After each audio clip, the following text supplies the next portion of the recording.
ये जो कांग्रेस का एमएलए है बंटी सिद्धेगौड़ा, असल नाम क्या पता नहीं, बेवकूफ किस्म का इंसान। जब ये चुनकर मुसलमानों के वोट से, बल्कि कांग्रेस रियासत भर में इलेक्शन से पहले यही कांग्रेस पूरे मुसलमानों के जाकर पैर पकड़ती है। जब जीत कर इख्तिदार पर आती है तो मुसलमानों के साथ ज्यादती होती है तो खामोश चुप्पी साधे बैठी है। ये कांग्रेस का दोगला चेहरा आज से नहीं 70 साल से यही है। ये मसला हमारी कौम को समझना चाहिए, ये मसला हमारे उलमा दीनदार जमातों को समझना चाहिए। कर्नाटक में आपने क्या क्या नहीं देखा। आपने पुनीत करेहल्ली बेवकूफ को आपने देखा कि बकरीद में बेंगलुरु में मुसलमानों की जहां अक्सरियत आबादी है वहां ठहर कर तमाशे कर रहा है। यही सिद्धरामैया गवर्नमेंट, यही जो मुसलमान नुमाइंदे जो चुन के वहां गए हैं वो क्यों नहीं आवाज उठाते? जब मुसलमानों के वोट चाहिए तुम्हें, मुसलमानों के अपनी सियासी रोटी सेकने के लिए मुसलमान चाहिए, जब मुसलमानों के खिलाफ ऐसे जहर बकते हैं ये पागल, तो ऐसे वक्त में कांग्रेस लीडर कहां जाते हैं? मैं सिद्धरामैया साहब से और बीजेड जमीर साहब से और जितने मुस्लिम नुमाइंदे इन सबसे डिमांड करता हूं कि आप जो वादा करके आए, आज सबसे बड़ा अमन चाहिए हमारी रियासत को। आपने कहा था बजरंग दल बैन करेंगे, बजरंग दल को भी बैन करो। जो आपके कांग्रेस में आरएसएस की चड्डी पहनकर जो बजरंग दल सोच रखने वाला ऐसे सिद्धेगौड़ा, इनको भी बैन करो। नहीं बैन कर सकते तो उनसे इस्तीफा लेकर उनको हटाओ।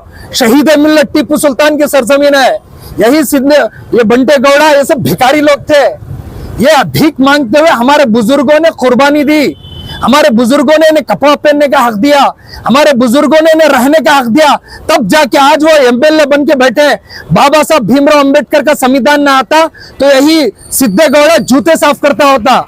आज हमारे बाबा साहब के संविधान ने टीपू सुल्तान के जद्दोजहद में जिताया, इस मुल्क का अमन का गहवारा बनाया, तब जाके आज मुल्क में ये ऐसे जैसे पागल चुन के हमारे इख्तिदार पर आए हैं। आज हमें आंख दिखाते हैं, तुम आंख यूपी में दिखा सकते हो, पता नहीं दूसरी जगह। ये रियासत कर्नाटका है और शहर मैसूर टीपू सुल्तान का गुलदस्ता है। यहाँ पर हम जैसे टीपू सुल्तान के जियाले एसडीपी की शक्ल में मौजूद हैं। हम तुम्हें इतना आसानी से रहने नहीं देंगे। जितनी सियासी जद्दोजहद है, हमारे दस्तूर ने जो इजाजत दी है, हम हर हाल में अपना हक लेके रहेंगे इंशाअल्लाह। इतना कहकर मैं मेरी पूरी कौम से कहना चाहता हूँ, अब भी आंख खोलने का वक्त है। ये कांग्रेस ये असल में कांग आरएसएस है। इनके अंदर राहुल गांधी ने खुद कहा है, राहुल गांधी ने यहां तक कहा है कि कांग्रेस में भी आरएसएस की सोच रखने वाले, आइडियोलॉजी रखने वाले बैठे हैं। अभी शशि थरूर, आज का सालार पेपर आप उठा के देखो, शशि थरूर के बारे में खुद कांग्रेस ने कहा है, मोदी की तारीफ शशि थरूर कर रहा है। अब बताओ कि ये आरएसएस का चोला ओढ़कर ये शशि थरूर जैसा, ये बंटी गौड़ा जैसा, ये किसके नुमाइंदे हैं? इसीलिए ऐसी सोच को मैं कंडम करता हूं। यह मुल्क बाबा साहब के संविधान के हिसाब से चलेगा। हर एक को जीने का हक है, बल्कि मुसलमान को सबसे ज्यादा जीने का हक है, क्योंकि सबसे ज्यादा कुर्बानी हमने दी है। अस्सलाम वालेकुम। जो इल्जाम है उसके अलावा कुछ है, फांसी का जो लफ्ज है उसके अलावा उसका ऐसे बात करनी जो आप दिल बर्दाश्त करोगे? क्यों नहीं दिल बर्दाश्त हूं? बंटी सिद्धेगौड़ा फांसी क्यों देगा? एक गवर्नमेंट अधिकारी है। जब जमीन तुम दलित को दे सकते हो, गौड़ा को दे सकते हो, तो मुसलमान को क्यों नहीं दे सकते? जबकि आप उठाकर वहां आरटीसी में पूरे कागजात उठा के देखें, सबसे ज्यादा हक मुसलमानों का है। आप एक फैसिलिटी करके कौम को आप किनारे करना चाहते हैं तो क्यों नहीं गुस्सा आएगा? मैं उस कौम का नुमाइंदा हूं, उस कौम का खादिम हूं, इसीलिए मैं गुस्से में, मैं इसीलिए पूरी कौम का गुस्सा है, पूरी कम्युनिटी का गुस्सा है, पूरे लीडरों का गुस्सा है। एसडीपी इसलिए आ गई है कि एसडीपी कौम की खादिम है। हर मजलूम की आवाज उठाने के लिए एसडीपी आती है, इसलिए हमें सबसे ज्यादा गुस्से का हक दे और गुस्सा कर रहे हैं। बहुत बहुत शुक्रिया। जमाने का मकसद क्या है? दिल में जो बात रहती है वो जुबान पर आ ही जाती है। जैसे आप सब जानते हैं कि श्रीरंगपटना के एमएलए जो है रमेश बंटी सिद्धेगौड़ा, उन्होंने जब मुसलमान किसानों ने जो बरसों से हल चला रहे थे, जमीन पर अर्जी दी कि वो गवर्नमेंट उन्हें सैंक्शन किए, जैसे सभी ने अर्जी दी थी, तो बंटी सिद्धेगौड़ा ने वहां पर जाकर जो रेवेन्यू ऑफिशियल्स वहां पर उनके दस्तावेज ले रहे थे, उन्हें धमकी दी कि अगर तुम मुसलमानों को ये जमीन सैंक्शन करोगे या कोई प्रोसेस करोगे तो तुम्हें फांसी दी जाएगी। ये एक एमएलए कहने की बात है क्या? एक इलेक्टेड रिप्रेजेंटेटिव माने वो हर कौम का रिप्रेजेंटेटिव है, सिर्फ एक पर्टिकुलर कौम का नहीं। लेकिन ये एक खुले अल्फाजों में दुश्मनी जाहिर करना, ये कहां तक सही है? कौन सा सेक्युलरिज्म है ये? जो कांग्रेस जो अपना छोला पहनकर इलेक्शन से पहले एक उनका बर्ताव रहता है, इलेक्शन के बाद एक बर्ताव रहता है उनका, ये अवाम को समझना चाहिए। क्या क्या वादे नहीं किए थे इलेक्शन से पहले उन्होंने? 2B रिजर्वेशन लाएंगे, बजरंग दल को बैन करेंगे, और बहुत से ये माइनॉरिटी का फंड 10,000 करोड़ सैंक्शन करेंगे, एक भी वादा उन्होंने नहीं निभाया। और जब इलेक्शन जीत जाते हैं, जब 90% मुसलमानों ने वोट देकर, लगभग 70 लाख मुसलमानों ने आज कर्नाटका में वोट देकर इन्हें इख्तियार में लाया, तो आज इसका जवाब, इसका जो तोहफा दे रहा है कि मुसलमानों को अगर कुछ भी किया जाएगा तो ऑफिशियल्स को फांसी देने की धमकी दे रही है। तो इसे हम कंडेम करते हुए, सख्त अल्फाजों में कंडेम करते हुए, आज सारी रियासत में, कर्नाटक के हर शहर में हम ये प्रोटेस्ट हमारा दर्ज कर रहे हैं, एहतजाज दर्ज कर रहे हैं। और आज हम श्रीरंगपटना चलो का आवाज दिए हैं, सारे मैसूर की आवाम यहाँ पर जुड़ी है, और भी बहुत से लोग आने वाले हैं। हम जाकर वहां पर एक मेमोरेंडम देंगे तहसीलदार को, और वहां पर डिमांड करेंगे कि सीएम और ये कर्नाटका की गवर्नमेंट उन्हें इमीडिएटली सस्पेंड करे, अमानत करे, अनकंडीशनल अमानत करे। आज उन्हें स्टेटमेंट देकर 2-4 दिन हो गए, आज तक भी उन्हें एक्शन नहीं लिया गया। तो ऐसे ही अगर एमएलए ऐसे करते रहेंगे तो जो दूसरे कम्युनल अहबाब हैं, जैसे पुनीत किरेहल्ली और प्रमोद मुतालिक, प्रताप सिम्हा, इनको और एनकरेजमेंट मिल जाएगा। तो इन सबको सबक सिखाने के लिए इमीडिएट उन्हें सस्पेंड करना चाहिए, ये social democratic party of India का डिमांड है।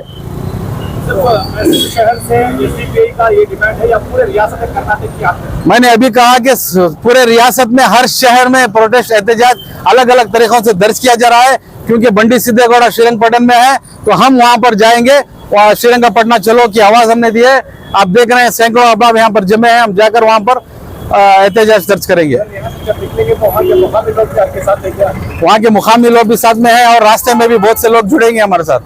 आपकी जो है कब तक ये लड़ाई जारी रहेगी? देखिए, हमारी लड़ाई हक की लड़ाई है, हमारी लड़ाई कोई एक कम्युनिटी की लड़ाई नहीं है। हमारी लड़ाई है हिंदुस्तान के आज के हालात को सुधारने की लड़ाई है। जो डर, भूख, खौफ और बेरोजगारी से लोग बिलबिला कर तड़प कर मर रहे हैं, भीख मंगी से मर रहे हैं, और परेशान, लाचार, बेबस हैं, और उसके ऊपर सरकार अलग अलग कानून मुसल्लत करती है, किसानों के खिलाफ, दलितों के खिलाफ, मुसलमानों के खिलाफ वक्फ बोर्ड का एक कानून है। ऐसे हर जद्दोजहद में एसडीपीआई शामिल है। तो आप देख रहे हैं कि हम हर जद्दोजहद में शामिल है, इस जद्दोजहद में भी हम लगे हुए हैं।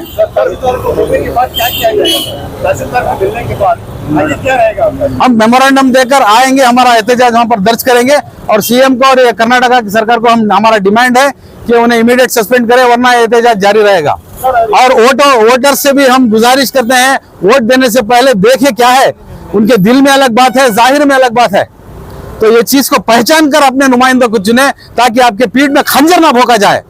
सर, रियासत कर्नाटक में जितने भी कांग्रेस के कारकुनान, जो मुस्लिम कायदीन हैं, जो एमएलए हैं, जो एमपीस हैं, उनके लिए आपका क्या कहना है? देखिए, कर्नाटक के एमएलए, एमपीस और वोटर्स अगर ठीक रहते, और कर्नाटक के कांग्रेस के कारकुन भी अगर ठीक रहते, तो ये मंजर आज हमें देखने को नहीं मिलता।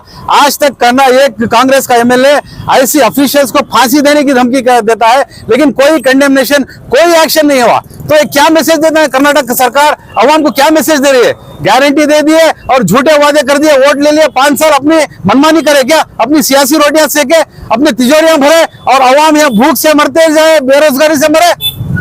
ये हम कंडेम करते हैं। Social democratic party of India की जद्दोजहद को अवाम को पहचानना चाहिए। अगर social democratic party of India को आप अपना नुमाइंदा बनाएंगे, तो ये दिन देखने नहीं पड़ेंगे। अवाम को उनका हक मिलेगा, चैन और अमन रहेगा, नफरत और इंतशार नहीं रहेगा। कांग्रेस के मुस्लिम कारकुनों से भी डिमांड है कि कांग्रेस के मुस्लिम कारपोरेटर्स, एमएलए और कारकुन जो भी है, उनसे भी हम गुजारिश करते हैं कि आप एहतजाज में शामिल हो। मैं सिर्फ कांग्रेस के मुस्लिमों को नहीं, हिंदुस्तान के और कर्नाटक की रियासत के शहरियों को बोल रहा हूँ। आज अगर ये मुसलमानों को कुछ काम करने से ये फांसी देंगे, कल क्रिश्चियनों के बारे में बोलेंगे, परसों दलितों के बारे में बोलेंगे। और एक बात याद रखें, बंडी सिद्धेगौड़ा, टीपू सुल्तान शहीद ने वहां पर दलितों और वक्कलिगा गौड़ास को जो है जमीन दी है, खाते के साथ। पहले किसी के पास जमीन दस्तावेज के साथ नहीं रहती थी, ये इतिहास में दर्ज है। बड़े बड़े हिस्टोरियंस ने इसकी गवाही दी है कि टीपू सुल्तान शहीद ने गौड़ा, वक्कलिगा गौड़ा और दलितों को वहां जमीन दी है। आज लाखों एकड़ जमीन पे वो अपनी जिंदगी बसर कर रहे हैं। ये याद रखना चाहिए बंडी सिद्धेगौड़ा। सर आवाम की जानिब से एक और सवाल ये भी है, जब कभी भी इंतखाबात आते हैं, बड़े इंतखाबात आते हैं जैसे एमपी के सभी, यही एसडीपी पार्टी जो है बाकायदा कांग्रेस की हिमायत करती है, कांग्रेस के सपोर्ट में रहती है। अब जब इस तरह की बात आती है तो आवाज उठानी है, इसका क्या मतलब है? देखिए, एसडीपीआई का ये हक है और हमारी जिम्मेदारी है। कोई भी पार्टी हो, हम उसके खिलाफ, अगर वो गलत करे तो हम उसके खिलाफ आवाज उठाते हैं। अगर हमारे पार्टी के कारकुन भी अगर कोई गलती करे तो हम उनके खिलाफ भी एक्शन लेते हैं। लेकिन कांग्रेस ऐसा नहीं की है, उनका एक कारकुन ऐसा, उनका एमएलए नुमाइंदा ऐसी हरकत करता है तो कोई एक्शन नहीं, खामोशी है, सन्नाटा है। तो ये मैं कहना चाहता हूँ।